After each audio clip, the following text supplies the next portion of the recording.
આ ખંડેર દેખાતું મકાન એક સમયે ધમધમતી નિશાળ હતી, જ્યાં ભણીને કેટલાય પોતાના સપના સાકાર કર્યા છે એ વાતની સાક્ષી આ નિશાળની દિવાલો અને ઝાડવા પૂરે છે। આજે ભલે ઓરડા અવાવરું થઈ ગયા, પણ એક સમયે અહીં બાળકોની કિલકારીઓ હતી। ભણતા હતા ત્યારે ભાઈબંધ એવું થતું કે ક્યારે ડંકો વાગે ને ક્યારે આપણે ઘર ભેગા થઈ જઈએ, પણ હવે સમજણ આવી કે જે બાળપણમાં નિશાળમાં ભણવાની ભાઈબંધો જોડે રમવાની મજા હતી ને એ જગતમાં ક્યાંય નથી।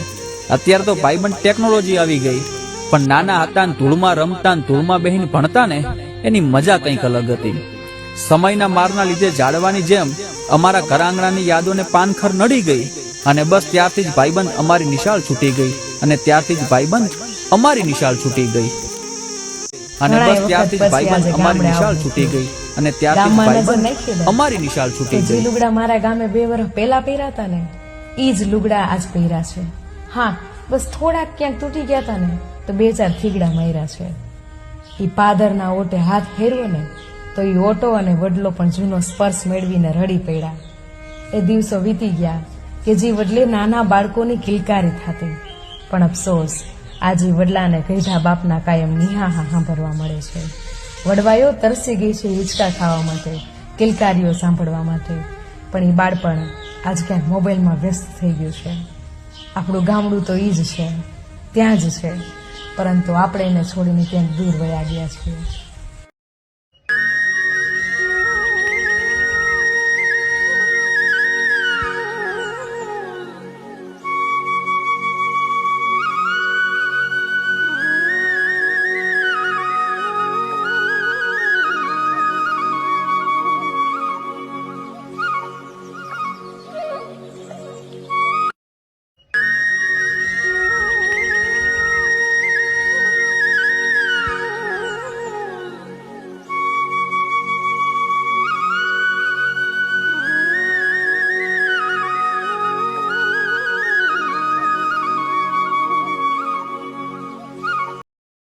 આપણા ગામડામાં ખેડૂત વરસાદ વાટ જોઈને બેઠા હોય અને નેજવા કરી કરીને જોવે અને વાદળાના હાથા પડને થોડીને વીજળી હળાવા નાખવા માંડી હોય અને ઉત્તર દિશામાંથી ગાડી ખરી જેવડી વાદળી જ્યારે ખેડૂત દેખાવા માંડે ત્યારે અહીંયામાં આનંદ આવી જાય કે હવે વરસાદ વરસવાનો। શું કીધું? મળ્યા વાદળા કુકુંબી કાળા મેઘવાળા ધારા માથે સોમસારા છે। મજાનું ગામડું છે। 3 થી 4 લોકો બજારેથી આવી રહ્યા છે। આમ નળિયાવાળા મકાન છે, પણ પથ્થરનું બાંધકામ છે। વર્ષો સુધી મિત્રો આ મકાનને કાંઈ નહોતે। 150-150 વર્ષ જૂના મકાનો છે। જો પાનની દુકાને વડીલો બધા બેઠા છે, ભાઈ કાંઈ ઘટે નહીં, એવો મોજે મોજ। કે ગામડું તો ગામડું કહેવાય ને ભાઈ। અહીંયા સૌથી ચડિયા તો ચોરો હોય અને પાદરે ગાયોનો ઢોરો હોય। ગામમાં એક હનુમાનની ડેરી હોય અને આવતા જતા ત્યાં ખાતા સૌ પૂરો હોય। અમારે દેશી ખાન પાન હોય।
વાસી અમારે હોય હાલે રે અમે વગડાના વાસી ચટણી મરચાં ને સુંદર ભોજન ચટણી મરચાં ને સુંદર ભોજન ચૂરમાં લાગે રે અમે વગડાના વાસી અમારે હોય હાલે રે અમે વગડાના વાસી જાર બાજરના રોટલા ઉપર જાર બાજરના રોટલા ઉપર માખણ માલે રે અમે વગડાના વાસી અમારે હોય હાલે રે અમે વગડાના વાસી છાસ ખાટીને દૂધ ને દહીં છાસ ખાટીને દૂધ ને દહીં પીહે પાલે રે અમે વગડાના વાસી અમારે હોય હાલે રે અમે વગડાના વાસી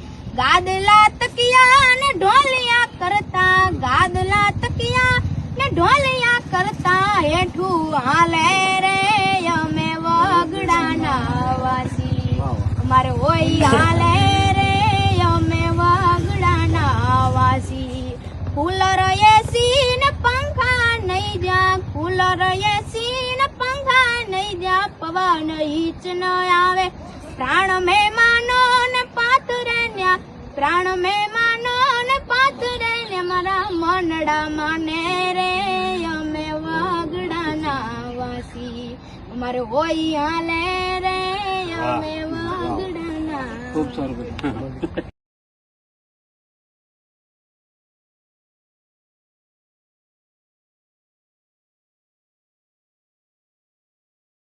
ઘણાય વખત પછી આજે ગામડે આવવાનું થયું.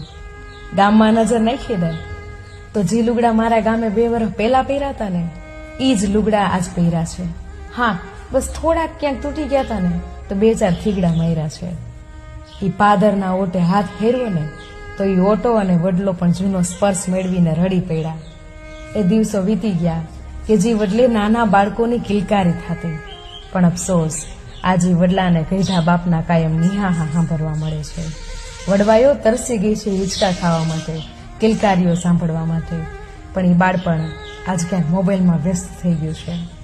આપણું ગામડું તો ઈ જ છે, ત્યાં જ છે, પરંતુ આપણે એને છોડીને ક્યાંક દૂર વયા ગયા છીએ.